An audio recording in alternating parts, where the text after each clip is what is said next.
Hi guys, this is an introduction video for the new ExBrowser plugin version 1.1.0.5. So there are a lot of new things in this version, and we will also look at some of the commands and functions later in the demo video, but there are a couple of things I want to discuss with you now. Here's our support email address. If you have an issue or problems with licensing or anything like that, then please send in a ticket, an email to that email address. Chris, TJ, and I, we have access to that ticketing system. So this is not going into a regular email inbox. This is actually going into a help desk ticketing system, which helps us to process and work on your questions a lot faster and quicker. So please use that. We, of course, will try to respond in the forum to PMs and to personal messages as well, but this way is preferred.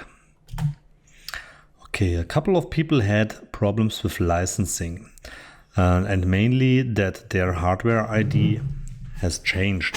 So the licensing, the license key is tied to your PC hardware. Right? When you request a license, there's a licensing tool, a hardware ID generator. You send us the hardware ID and we will generate a license file for you. And this tool is using the CPU, the motherboard, and the MAC address or the MAC addresses of your networking cards to generate that hardware ID. So there are a couple of scenarios where your network environment could change on your PC. That mainly happens when you use VPN software, things like proxy software, HMA, security software, and things like that. And also when you use kind of USB adapters, USB VLAN devices, network devices, that will also change your hardware ID. So if this is a problem and you run into that issue very often, then please send us a message via the support address I just showed you, and because we can help you with that and fix that. Okay, when you send us a message about a licensing or any other license related things, please don't forget to include a screenshot of the licensing tool and also your PayPal email address and date of purchase so that we can identify you. I know a lot of people and customers are using different email addresses for different purposes. So they have their regular email address for their payment, for their payments like PayPal, but then they use kind of a fake email address to register for sites so that they don't get advertising emails and stuff like that. So that sometimes makes it a bit hard to identify you. And if you use a fake email address to sign up to the Bot Factory site, then you probably won't get our update emails as well, because that's tied to that. So just to mention that. So please send us, when you send in a support ticket, as much details as you can. And best would be to also send us the PayPal email address that we can identify your payment and help you as fast as possible. Okay, another thing I would like to mention, when you work in Ubot Studio and you work with the plugins, and this is a generic one, this is not just for ExBrowser plugin, and let's say you execute a couple of commands, you have a browser open and you are just right in the working process, and now you see that you are missing something, that you would like to use a command from a different plugin. So you go to the plugin, to the tools menu, you go to the plugins menu, and as soon as you open that, what will happen? It will unload the plugins and then reload the plugins. And that means it will reset all the objects that are held in memory of those plugins. So that means if you have a browser instance, an ExBrowser like Chrome, Firefox, Phantom open at the moment, and maybe you stopped it and whatever, right? This will reset the plugin. So everything that was still in memory of that plugin is gone. So what I try to say here is, if you have to stop your board, close all the browser instances, run the close and cleanup commands before you go into the plugin menu. Otherwise, you could run into some strange errors. And if you run into some strange errors after disabling plugins in the plugin menu, please restart Ubot Studio. That will fix that stuff. Okay, couple of known issues, limitations at the moment.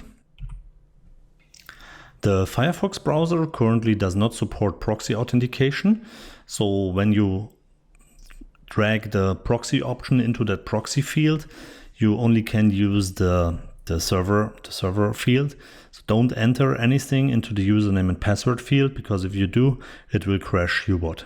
Right, because Firefox driver currently does not support that. That's one of the main things I'm currently working on. It's a bit tricky with a couple of ideas, but it's not in this release. So if you need proxy with authentication, you have to use Chrome or Phantom JS at the moment. Or use something, and that's what I do, use something like a Proxy Bonanza. They allow IP-based authentication, so that you can enter your local IP address into their system. Then you don't have to use a username and password, but it's still secure and authenticated. The next limitation is with the Chrome browser. The element screenshot command does not work exactly with the Chrome browser. And the reason for that is that the Chrome driver has a limit with the screenshot function. There is a very long ongoing discussion in the Chrome driver community since over 2 years now, where people ask for that feature. And the difference here between Chrome and the other browsers is that when you execute a screenshot, a driver screenshot, then Firefox and Phantom, it will screenshot the whole page without all the scroll bars. On Chrome, if you do that with the Chrome driver, it will give you a screenshot of the viewport, so the area you have on the screen actually. And because the element location is based on the whole page, the coordinates, and this will mess things up. So also something where I have a couple of ideas, but not in this release. If you want to extract like captures, then it's better to use Firefox or Phantom JS at the moment. One user reported a problem that when you do other stuff on your PC while the bot runs and executes things in the browsers, that he ran into a couple of errors.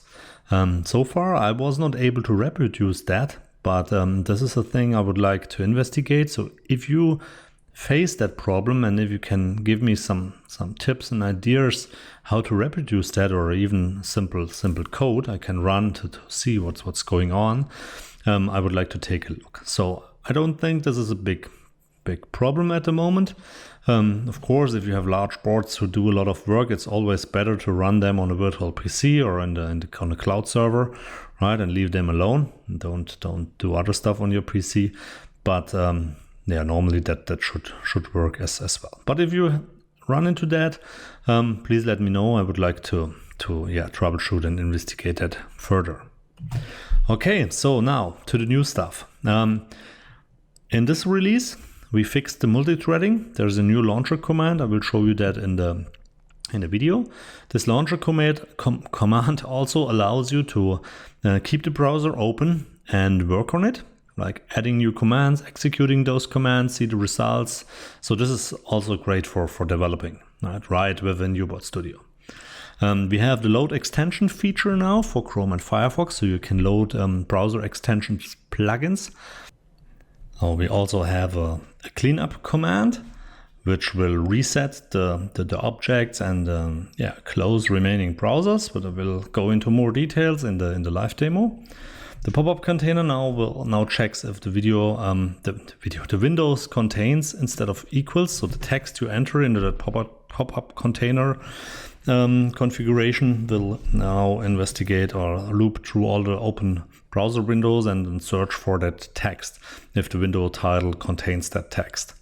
And the pop-up window container will now also close after the last pop-up container command is executed. But this is one thing, the things I'm also working on, that pop-up container thing. because the pop-up window container is still using a Ubot API container command, which is not good for multi-threading. So yeah, this is something I will also change in the next version.